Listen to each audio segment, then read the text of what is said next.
লুৎফুজ্জামান বাবরের 10 ট্রাক অস্ত্র, আসলে সেদিন কি হয়েছিল দেখুন বিস্তারিত। এই যে লুৎফুজ্জামান বাবরের 10 ট্রাক অস্ত্র শোনাই যাচ্ছে, আসলে ঘটনাটা আমরা কতটুকু জানি? লুৎফুজ্জামান বাবর এই 10 ট্রাক অস্ত্র নিয়ে ভারতের 7 সিস্টার্স দখল করতে চেয়েছিলেন এবং সেদিন এই 10টি ট্রাকের মধ্যে কি কি অস্ত্র ছিল তা দেখলে আপনাদের চোখ কপালে উঠে যাবে। দর্শক, আজকের ভিডিওতে আপনাদের জানাবো সেই 10 ট্রাকের আসল ইতিহাস। ভিডিওটি শুরু থেকে শেষ পর্যন্ত দেখার অনুরোধ রইল।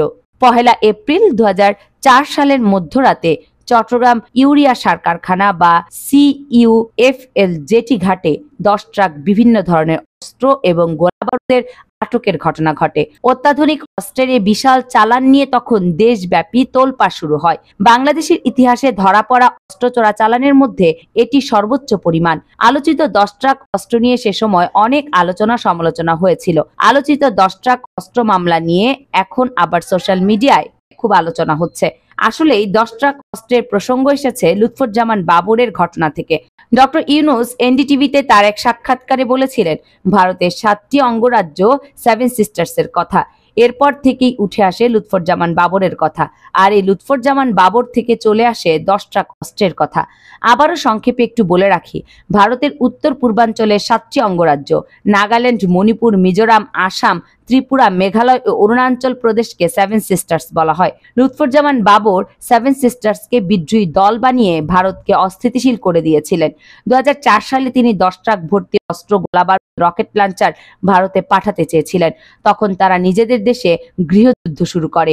অরুণাচল প্রদেশ, আসাম, ত্রিপুরা, নাগাল্যান্ড, মণিপুর, মিজোরাম ও মেঘালয় ভারত থেকে আলাদা হবার আন্দোলন শুরু করে, আর সেখানে আন্দোলনকারীদের 10 ট্রাক অস্ত্র সরবরাহ করতে চেয়েছিলেন লুৎফুজ্জামান বাবর।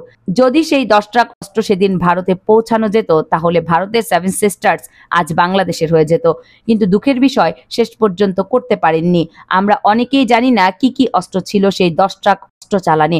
এই ঘটনায় বিস্তারিত জানানোর আগে এ নিয়ে কিছু তথ্য আপনাদের না জানালেই নয়। 10 ট্রাক অস্ত্রগুলোর মূল উৎপাদক চাইনিজ কোম্পানির নরিনকো গ্রুপ। নরিনকো গ্রুপ হলো বিভিন্ন প্রকার সমরাস্ত্র রপ্তানির লাইসেন্স প্রাপ্ত 11টি রাষ্ট্রায়ত্ত চাইনিজ কোম্পানির একটি। হালকা থেকে ভারী অস্ত্র সরবরাহের সবচাইতে এগিয়ে আছে এই প্রতিষ্ঠানটি। 2004 সালের 1 এপ্রিল মধ্যরাতে কর্ণফুলী নদীর দক্ষিণ পাড়ে চট্টগ্রামের CUFL এর সংরক্ষিত জেটি ঘাটে অতি গোপনে ট্রলার থেকে নামিয়ে ট্রাকে তোলা হচ্ছিল বাক্স ভর্তি অস্ত্র। ঠিক তখনই বাংলাদেশের ইতিহাসে সবচেয়ে বড় 10 ট্রাক অস্ত্রের চালান আটক হয়, যে অস্ত্রগুলো যাচ্ছিল ভারতের আসামে।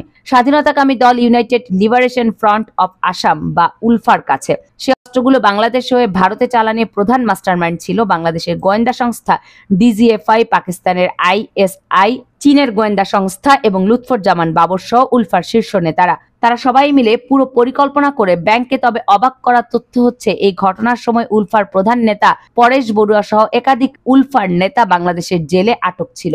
সে যাই হোক, উক্ত অস্ত্রগুলো উলফার হাতে গেলে কি অবস্থা হতো তা ভাবতেই শরীর শিউরে ওঠে। এবার আসি, জব্দ করা সেই 10টি ট্রাকের মধ্যে কি কি অস্ত্র ছিল। উদ্ধার করা আগ্নেয়াস্ত্রের মধ্যে ছিল চীনের তৈরি AK-47 rifle, semi automatic rifle, rocket launcher, rocket shell, pistol, hand grenade, বিপুল পরিমাণ গুলি ও বিস্ফোরক দ্রব্য। এই অস্ত্র যখন গণনা করা হয়, তখন দেখা গেল 10টি ট্রাকে বিভিন্ন ধরনের অস্ত্র ছিল 1790টি।